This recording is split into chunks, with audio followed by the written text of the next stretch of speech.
अस्सलाम वालेकुम। क्या आपको भी सुनपन, पाँव में जलन या बेचैनी महसूस होती है और जिसकी वजह से आपका दिन जो है वो अच्छा या खुशगवार नहीं गुजरता या फिर रात में बहुत ज़्यादा बेचैनी होती है? अगर आपको सुनपन, बेचैनी या जलन महसूस होती है पाँव में, तो ये वीडियो आज आपके लिए बहुत ज़्यादा मुफीद होने लगी है। आज इस वीडियो में हम डिस्कस करेंगे कुछ ऐसी कुदरती तरीके जिसको घर बैठे आप फॉलो कर सकते हैं और इस बेचैनी से निजात हासिल कर सकते हैं। पाँव की इस बेचैनी या सुनपन और जलन को हम पेरिफेरल न्यूरोपैथी कहते हैं। और अगर ये जो मसला है शुगर में क्योंकि ज़्यादा पाया जाता है, उन मरीज़ों में ज़्यादा होता है, तो इसको डायबिटिक न्यूरोपैथी भी कहा जा सकता है। अगर आपको या आपके किसी घर वाले को या जानने वाले को ये मसला है तो ये वीडियो उनके साथ ज़रूर शेयर करें ताकि ज़्यादा से ज़्यादा लोगों को फ़ायदा हासिल हो सके। पेरिफेरल न्यूरोपैथी को समझने का सिंपल एक ये तरीका है कि आप ये समझें कि दिमाग ने जो है वो कंट्रोल किया हुआ है आपकी सारी जिस्म की नसों को। अब दिमाग ने कंट्रोल किया है जिस्म की नसों को, जिसके ज़रिए जो नस होती है वो इलेक्ट्रिकल सिग्नल के ज़रिए दिमाग के साथ कम्युनिकेट कर रही होती है। मतलब जो नसें होती हैं वो बॉडी और दिमाग के साथ आपस में कम्युनिकेशन करती हैं। अब होता क्या है कि इलेक्ट्रिकल, जैसे कि एक इलेक्ट्रिकल वायरिंग है, कोई भी हमारे पास बिजली की एक तार है, उसमें क्या हुआ, डिस्टर्बेंस आ गई। अब डिस्टर्बेंस कहाँ आती है? जो उसके ऊपर तार के ऊपर इंसुलेशन हुई हुई होती है एक लेयर की, उसके अंदर कोई ना कोई डिस्टर्बेंस आ गई तो क्या हुआ, वो डैमेज हो गया। डैमेज होकर जो ब्लड ग्लूकोज लेवल है ना वहाँ पे वो बढ़ जाएगा।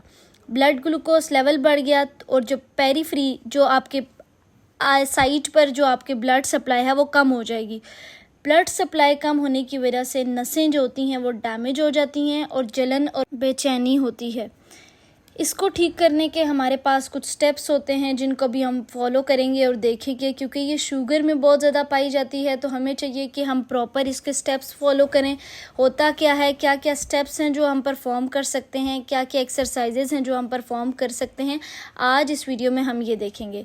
अब चलते हैं अपने नेक्स्ट स्टेप की तरफ कि हम लोग इसको ठीक किस तरह कर सकते हैं। तो हमारे पास 4 तरीके हैं, 4 हमने स्टेप्स हैं जिनको फॉलो करना है। उनको फॉलो कर कर ही हम इनको बेहतर कर सकते हैं। उसमें जो सबसे पहले जो स्टेप आता है वो है हमारे पास सेंसरी इनपुट। अब सेंसरी इनपुट को हमने बेहतर करना है क्योंकि सेंसेशन जितनी ज़्यादा अच्छी होगी उतना बॉडी को फील होगा, बॉडी सेंस कर सकती है, उतना ही ब्लड सप्लाई इंक्रीज़ करेगा। सेकंड आ जाता है हमारे पास मोटर नर्व स्टिमुलेशन।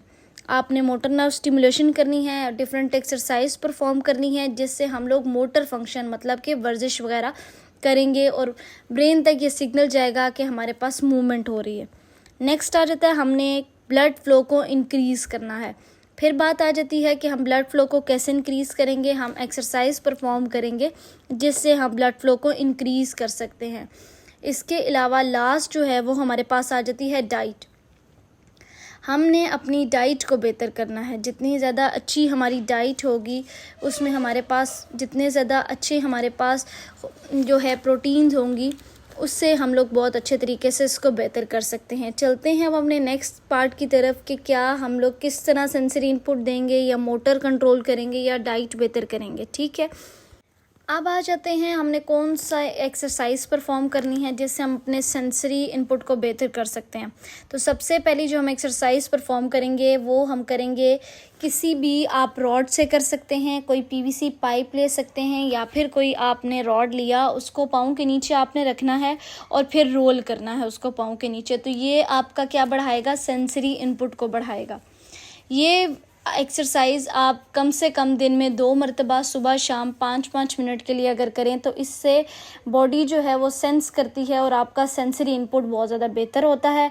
सेकंड जो इसका फ़ायदा है वो ये फ़ायदा है कि जो हमारे पास मसल्स हैं, जो हमारे पास जितने भी पाँव के मसल्स हैं उनमें क्या होता है कि ब्लड सर्कुलेशन इंक्रीज़ होगी, आपके मसल का एक तरह फुट का मसाज हो जाएगा उससे, और पाँव के जितने भी आपके पास सॉफ्ट टिश्यूज़ हैं उनकी मोबिलाइजेशन हो जाएगी। नेक्स्ट एक्सरसाइज जो हमारे पास आ जाती है उसके लिए हमें चाहिए एक बॉटल, प्लास्टिक की कोई भी बॉटल आप उसको यूज़ कर सकते हैं। इसमें आपने पानी को भरना है और फ्रीज़ कर लेना है। फ्रीज़ करने के बाद आप पाँव के नीचे कुछ इस तरह रोल करेंगे, इससे भी आपकी सेंसरी इनपुट काफ़ी हद तक बेहतर हो जाएगी और जितने भी पाँव के जो मसल्स होते हैं वो एक्टिव हो जाते हैं, ब्लड सर्कुलेशन बढ़ती है और इससे भी मायोफेशियल, आप कह सकते हैं कि मायोफेशियल मसाज हो सकता है।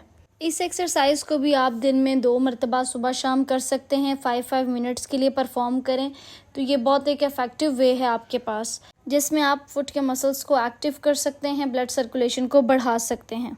नेक्स्ट जो एक्सरसाइज है इसको बोलते हैं हमारे पास टोज़ ओपन, या फिर आपने जो है टच करना होता है टोज़ को ज़मीन के साथ, और इस तरह आप 1 बाय 1 अपने फिंगर्स को जो टोज़ हैं उनको कर्ल करते हैं और टच करते हैं। ये जो है मूवमेंट आप इसी तरह परफॉर्म करेंगे और ये हमारे पास जो है मोटर एक्टिविटी में हेल्प आउट करती है और मोटर सिग्नल्स देती है, मसल में जो है हमारे पास मज़ीद इम्प्रूवमेंट लाती है, मसल एक्टिविटी को इन्हांस करती है और फिर हमारे पास ये ब्लड सर्कुलेशन को भी इन्हांस करती है। इस एक्सरसाइज को भी आप दिन में 2 मरतबा सुबह शाम और 5-5 मिनट के लिए परफॉर्म कर सकते हैं और अपनी मोटर एक्टिविटी को इन्हांस कर सकते हैं। इस तरह आपकी मोबिलिटी स्ट्रॉन्ग होती है और आपके जो मसल हैं वो स्ट्रेंथन हो सकते हैं। नेक्स्ट एक्सरसाइज जो कि बहुत इफ़ेक्टिव है वो है हमारे पास हील अप। ये हमारे पास जो हील के ऊपर टांग वाली तरफ जो होता है हमारे पास मसल होता है जिसको बोलते हैं सोलियस मसल, ये उसकी स्ट्रेचिंग करवाती है और सोलियस मसल की स्ट्रेचिंग की वजह से ब्लड फ्लो इंक्रीज़ होता है और जो हमारा ब्लड शुगर लेवल है वो कम होता है, जिसकी वजह से हमारे पास जो डायबिटिक होते हैं जिनमें ब्लड शुगर लेवल जो है वो हाई हो जाता है, तो इस तरह वो ब्लड शुगर लेवल को कम करने में हेल्प आउट करती है। तो इस एक्सरसाइज की भी अगर आप रेपिटेशन करना चाहें तो दिन में आप 30 मरतबा 15 मरतबा आप सुबह परफॉर्म कर लें। इसी तरह 15 का जो एक सेट है वो आप रात में लाजमी परफॉर्म कर लें, जिससे हमारे पास क्या होगा कि जब मसल वो स्ट्रेच होगा, जो सोलियस मसल है, काफ का जो मसल है हमारे पास पिंडली का, उसमें ब्लड सर्कुलेशन बढ़ेगी और आपका ब्लड लेवल जो है, ब्लड ग्लूकोज लेवल जो है वो इस तरह कम हो जाएगा। नेक्स्ट जो एक्सरसाइज है इसको बोलते हैं टो टच, मतलब कि आपने अपने पाँव के जो टोज़ हैं, पाँव की जो उंगलियां हैं, उनको ज़मीन पर टच करना है और हील को अप कर लेना है और इस तरह आपने वॉक करनी है आगे और पीछे।